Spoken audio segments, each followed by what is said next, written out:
Ranaghat Krishnanagar day ট্রিপটা আমরা বন্ধুরা মিলে বেশ সুন্দর করলাম। সেই ফার্স্ট পার্টটা আপনাদের সাথে শেয়ার করেছি। প্রথম ভিডিওতে শেয়ার করলাম সরাইখানা কটেজ ধাবা, যেখানে আমরা ব্রেকফাস্ট করেছিলাম। তারপর গেছিলাম চাপড়া ফ্লাওয়ার ফিল্ডে, সেখানে বেশ খানিকটা সময় কাটিয়ে আমরা চলে গেছিলাম হাবিবপুর ইস্কনে। সেখানেও খুব সুন্দর মন্দির দর্শন করে আমরা এবারে যাচ্ছি লাঞ্চ করতে। লাঞ্চটা আমরা করলাম কৃষ্ণনগরের বিখ্যাত মাদার্স হাটে। তারপরে আমরা ঘুরলাম কৃষ্ণনগরের বাকি টুরিস্ট স্পটগুলো। সেই সব থাকবে আজকের এই ভিডিওতে, তাই দেখতে থাকুন আমার পুরো ভিডিওটা। আশা করি ভালো লাগবে। ভালো লাগলে লাইক, শেয়ার, কমেন্ট করতে ভুলবেন না, আর অবশ্যই সাবস্ক্রাইব করে রাখবেন আমার চ্যানেলটিকে। তাহলে চলুন শুরু করা যাক।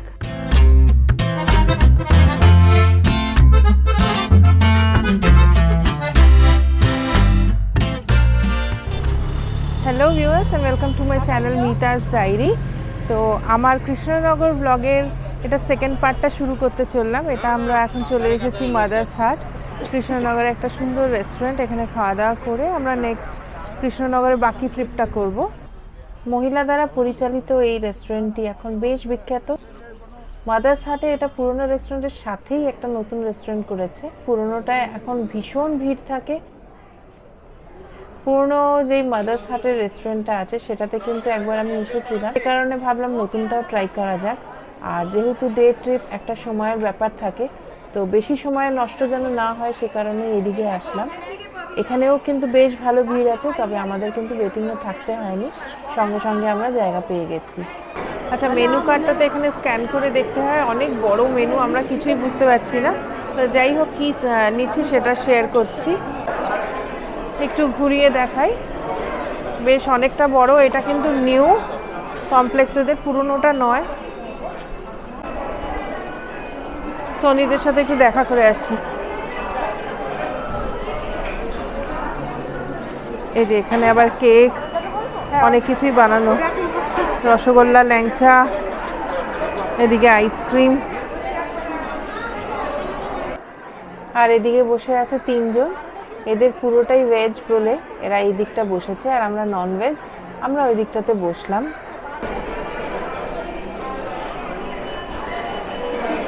এই যে এখানে তো রোবট, আমরা সবাই জানি মাদার্স হাটে রোবট সার্ভ করে খাবার। তো এই রোবট,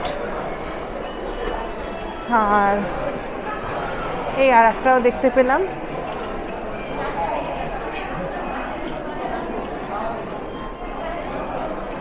একটু ওয়াশরুমের দিকে যাচ্ছি, হাতটা ধুয়ে নেব। ফ্রেশ লাইম সোডা সকলের জন্য।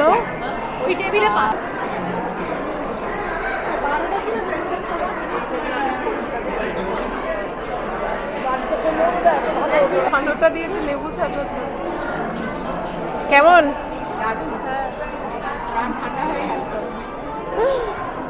এটা হচ্ছে ভেজ থালি। তা আছে ভাত, পাঁপড়, এদিকে ফুলকপির সবজি, আলু ভাজা, ডাল, স্যালাড, এখানে একটা ছানার কিছু বড়া টাইপের, চাটনি, মিষ্টি, আর এটা সম্ভবত কি, এটা দই, যাই হোক কিছু একটা হবে। আর এটা হচ্ছে মাটন, 2 পিস আছে।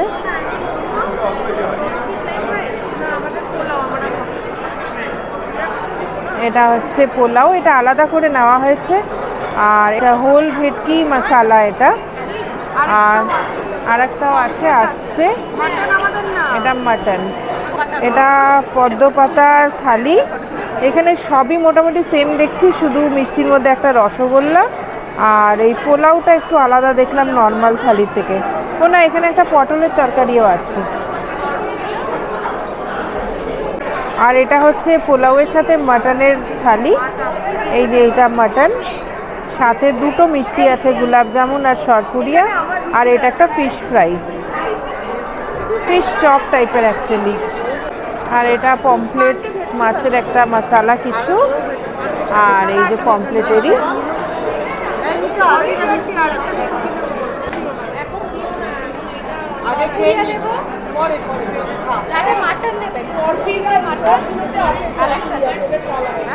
অল টুগেদার যা দেখছি, পোলাওটা দারুণ হয়েছে, মাটনটাও খুব ভালো। তবে এখনো ফিশ ফ্রাইটা খাইনি, এটা খেয়ে দেখি।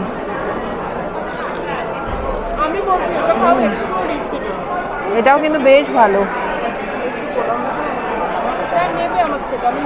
একদম অরিজিনাল ভেটকি। আমরা এই যে আইসক্রিম খাচ্ছি এখন। এটা হচ্ছে বেরি কুকি, আর এইদিকে হচ্ছে নাটি ভ্যানিলা। এখানে আমরা মাদারসাটে ভীষণ ভালো লাঞ্চ করেছি সবাই, প্রত্যেকটা খাবার ভীষণ ভালো ছিল। তার মধ্যে তো মাংস মানে মাটনটা ভীষণ নরম, খুব সুন্দর খেতে। মাছ যারা যারা নিয়েছে মাছগুলো ভীষণ ভালো আর যথেষ্ট পরিমাণে ছিল। সবথেকে ভালো লেগেছে আমাদের লাস্টে আইসক্রিমটা, যেটা আমরা খেয়েছি, vanilla with nut and caramel. এটা একদম অভিনব একটা জিনিস।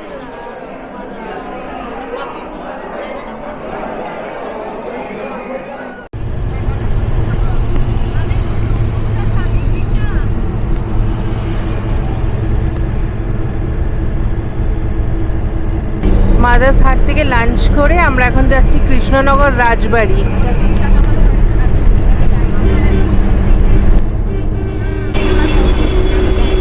এখানে আমরা কিন্তু অনেকেই ড্রেস চেঞ্জ করছি পরপর, খালি রিলস করার জন্য।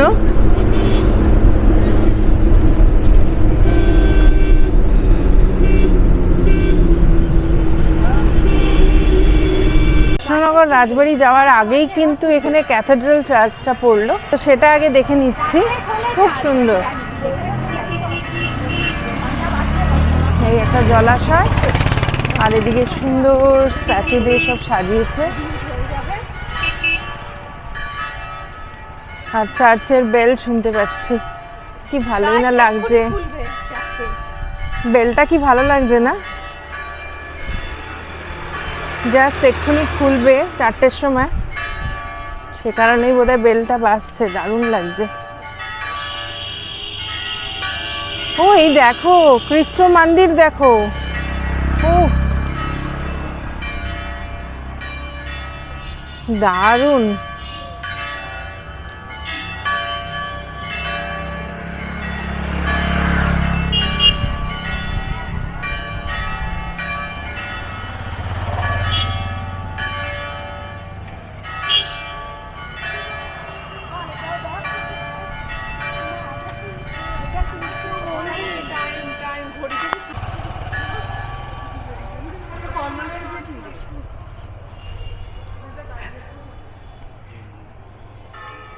কৃষ্ণ মন্দির, দরজাটা দেওয়া ছিল মানে ভেজানো, একটু ঠেলে খুলে আসতে হলো।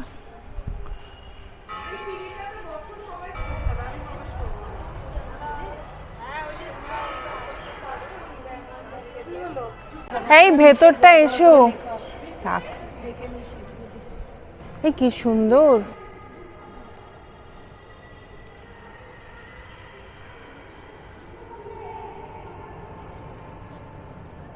এই মন্দিরটি নদিয়া জেলার একটি ঐতিহাসিক এবং স্থাপত্যশৈলীপূর্ণ স্থান। 1886 সালে স্থাপিত এই চার্চটি 1897 সালে ভূমিকম্পের পর পুনরায় নির্মিত হয় এবং পরে 2009 সালে পুরনো গির্জার বিপরীতে একটি বিশাল নতুন খ্রিস্ট মন্দির স্থাপিত হয়, যা যীশু খ্রিস্টের জীবন ও স্থাপত্যকলা প্রদর্শনের জন্য পরিচিত।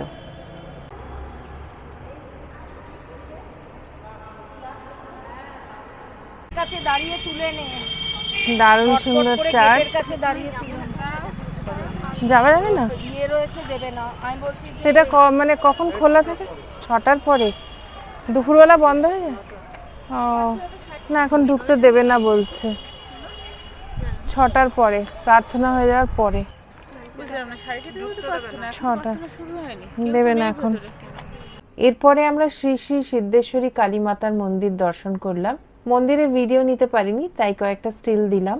তার একদমই সাথে জলঙ্গি নদী রয়েছে, তো সেটাও ভাবছি আমরা একবার একটু দেখে নেব।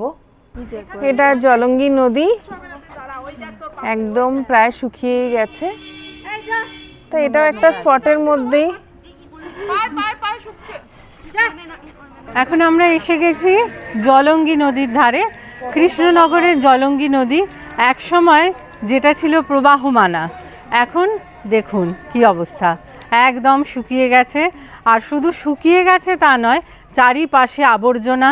সত্যি মানুষের এইটুকুনি মানসিকতা থাকা উচিত যে প্রকৃতিকে নোংরা করব না।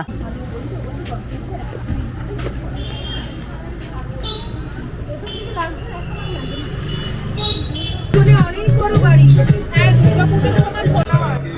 যে এটা হচ্ছে কৃষ্ণনগর রাজবাড়ি, অনেকটা জায়গা জুড়ে। এদিকেও আছে, আবার এইদিকেও আছে। এই যে রাজবাড়ি সবসময় বন্ধ করে রাখে, দুর্গাপুজোর সময় খোলা হয় খালি। তো ভেতরে ঢোকার উপায় নেই। এদিকটা এখন সব গাড়ির গ্যারেজ দেখছি, এইদিকে একটা, আর পাশেই বলছে এই কিসের মন্দির বললে? হ্যাঁ, আনন্দময়ী মায়ের মন্দির আছে। এইবারে এসে গেছি আনন্দময়ী মায়ের মন্দিরে, অনেকটাই পুরনো।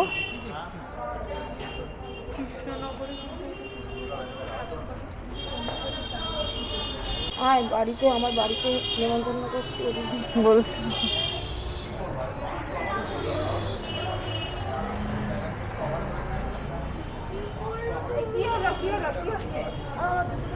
আমরা এখানে এখন এসছি আনন্দময়ী কালীবাড়িতে।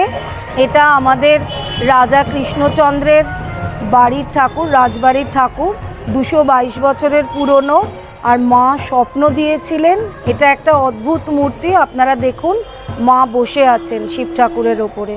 এটা পুরোটাই পাথর কেটে তৈরি হয়েছে, পাথরটাও এখান থেকেই পাওয়া স্বপ্নে। বাবু ওই বসা, বুঝেছিস? এটা কিন্তু দেখা যায় না ঝট করে, একদম নতুন রকম না। এইবারে চলে এসেছি আমরা ঘূর্ণি। এটা একটা আউটপোস্ট, আর এর সামনে সব সারি সারি দিয়ে দোকান, সুন্দর সুন্দর মূর্তি।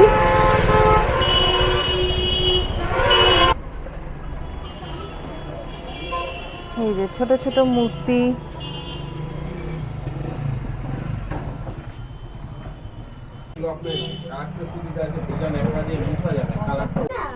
গোপাল ভাই এদিকে এই ছোট ছোট দুর্গাগুলো 50, 100 এই রেঞ্জের রয়েছে।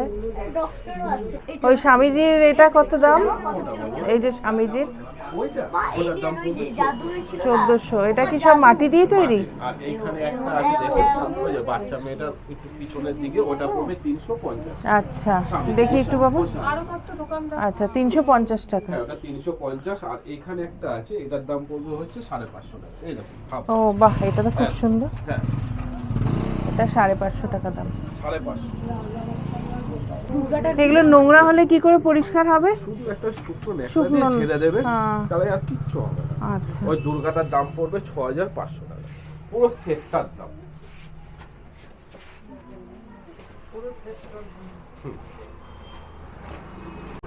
এই কানের দুলগুলো কি এটা মাটির? মাটির? মাটি, সব মাটির। ওগুলো ওখান আচ্ছা। থেকে যেটাই কানের নেবেন আপনি 30 টাকা। 6500 টাকার এই দুর্গা সেটটা পুরো। আর এখানে আছে, এটা পুরো এটা 1200। 1250। এইটাও কি মাটি? মাটি, সবই মাটি। আচ্ছা,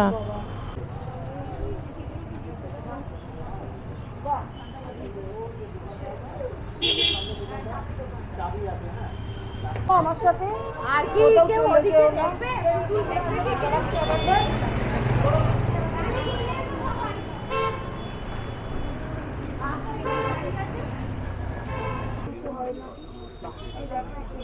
কৃষ্ণনগর ট্রিপটা এখানেই শেষ হলো। আর এইবারে আমরা চলে যাব একদম ব্যারাকপুর, ওখানে দাদা বৌদির থেকে বিরিয়ানি খাবো কিংবা পার্সেল করে নিয়ে যাব। তো এখানে আপাতত তাহলে ব্লগটা শেষ করছি, আবার দেখা হবে আর একটা ব্লগে। ততক্ষণের জন্য টাটা।